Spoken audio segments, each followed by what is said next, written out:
I do believe in opposites attracts. At the end of the day, as long as you guys know how to work out your relationship or you guys coexist, not on like particular things, but on the main goal of your relationship, then yeah, I guess opposites do attract. For me, I'm not sure about that. Opposite talaga ako. Hindi, joke lang. I'm not sure kasi, well, hindi pa naman ako nagkaka-love life. Pero for me kasi, better if, like, you're same, you know, same, ganito, ganyan, you're not totally opposite. Yeah. Pero ma-attract ka sa isang tao. For me lang ha, parang na-feel ko na, oh, if we're the same on this, ganito, ganyan, ganitong trip, ganyan, dun ako na-attract. Yeah. Pero we'll see. With that, sorry, mahabang question. So far, what have you learned with ano yung mga nalaman niyo sa isa't isa? Thank you. Actually, a lot. I mean, it's too many to mention, but like at the top of my head, what I learned about Aubrey is really how to make her comfortable talaga. Because as we all know, in this book, there are going to be some intimate scenes and the likes. So I'm just really doing my best to make sure that she's comfy with me. Kasi, yun nga, never pa siya nagka-love life, never pa siya nagka-boyfriend. And ako, I had those experiences already. So I'm just really trying my best to make sure that she's comfy with me. Ako naman, siguro natutunan ko sa kanya. Naging sinasabi sa akin na valid yung feelings ko.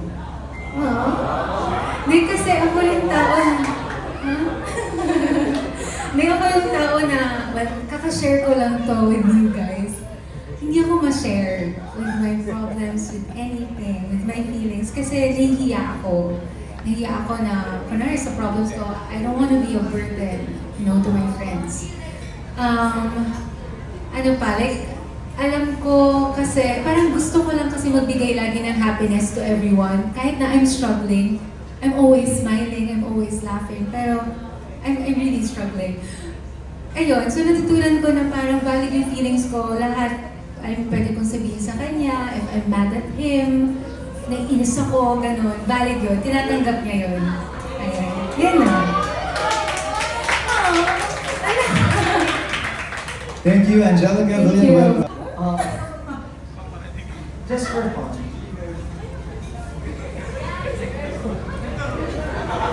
Krisha first. I've never really thought about that before. Paano mo magagawin? Hindi ko alam, wala akong ano. Naglamig siya. Sabi, uy, lumamig yung kape. Joke lang yun, guys. Hindi ko alam, kasi, I've never really thought about it. Pero siguro, something na alam ko na in-effortan ng isang tao, nung mapropose sa akin. Like something that bakit ang hirap ng question? Sige. Siguro sa isa sa mga dream destinations ko, ganun. Like Switzerland or Iceland, yeah, ganun. Yun, tas bahala na siya, like, ayoko sabihin kasi malalaman na niya. Hindi, something like that. Basta genuine and alam kong pinaplanuhan and talagang detail by detail, talagang yung mapapa-oo ka talaga.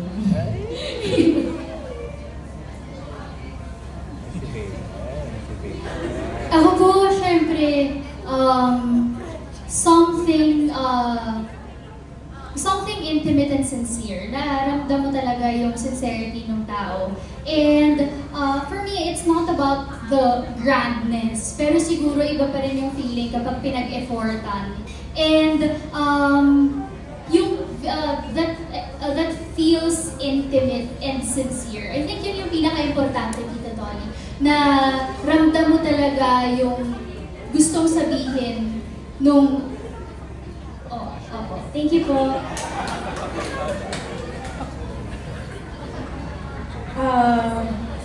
Ako po, hindi po masyado ng mga malaki. Parang sa kami ni Bea, I feel like there's never really a dream proposal. It's more of, you'll feel it kung nasa tamang tao, I guess. So, ayun po pala ayun po. So, I don't really have a dream role. Maybe, sana may dream partner, tapos mafe-feel mo na lang eventually kung nasa tama. Kahit simpleng lugar, kayong dalawa lang or hindi, you know.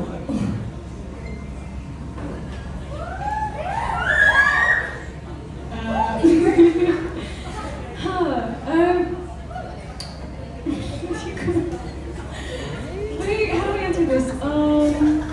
I mean, I guess either in a place that is intimate and means a lot to me and whoever, you know, I end up being with. But I do remember I was such a hopeless romantic as a little girl, and I would daydream all the time about this stuff. And I remember around in like middle school, I told my best friend, you know, in the future when I meet my future husband or whatever partner, make sure that they know that I want to be proposed in like somewhere where like we could travel somewhere nice, you know? It's one of my dream destinations then. And then I would love it to be with nature, for example, maybe some beach, and then I would like a beautiful sunset and stuff like that.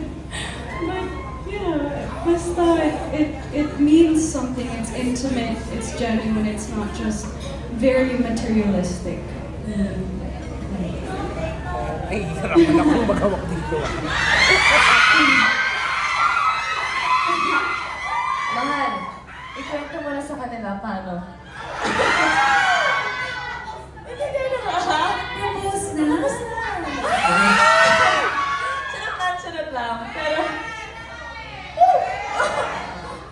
Play VTR.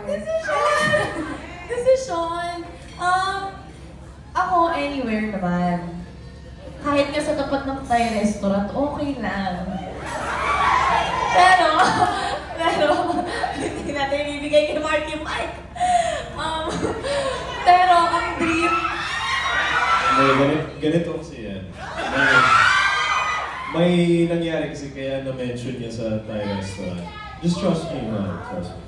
So ganito yung nangyari. Bale, di ba, there was this one night na kumakain lang kami sa Thai restaurant sa Makati. And then, nag-usap lang kami after gym, after boxing. Tapos, nag-usap lang kami. Tapos sabi ko, mahal, paano kapag hindi ako yumaman? Paano kapag hindi kita kayang suportahan mo? Paano kapag hindi matutupad yung mga pangarap natin? Kung sakto lang yung kita ko at hindi ko makuha yung magandang ring or basta magandang sing-sing, kahit ganito ba i-accept mo? Tapos kinuha ko yung banana leaf doon sa Thai food. Tapos tinay ko, sabi ko, tatanggapin mo ba to for the meantime? Tapos isusunod ko na lang ba? Sabi niya, ang sabi mo? oo. So yun, doon mo nalaman na siya na nga pala.